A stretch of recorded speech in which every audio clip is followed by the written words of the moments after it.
Like, they don't explain whether or not she was sent to prison for her con games. They don't explain none of that. But this whole thing about, well, this was mainly John's biggest backstory because there was more going into depth with more John Kramer the Jigsaw.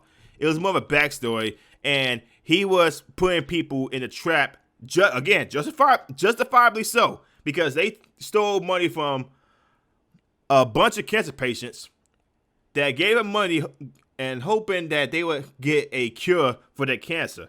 But that's not what happened, and they got conned by some evil individuals that's taking people's hope to be cured of this terminal disease. And that's not what happened.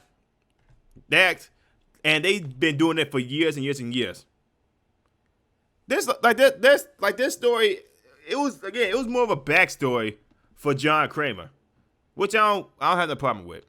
It was cool. I like the traps. The traps were real gory, and there were even some traps that was like, damn,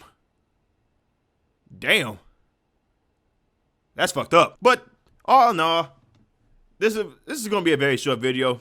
It's gonna be a short review. It is what it is, guys.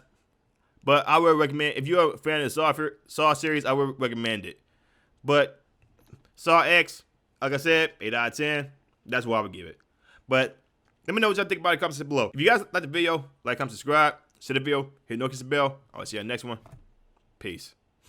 So yeah, this movie is definitely a case of torture porn. If that's your thing, if you're a fan of slashers, if you're a fan of movies where people get put in hellacious traps, this is definitely going to be the movie for you. So I would recommend it for people who do like the Saw series, the Saw franchise, and they want to see Tobin Bell return as John Kramer, aka Jigsaw.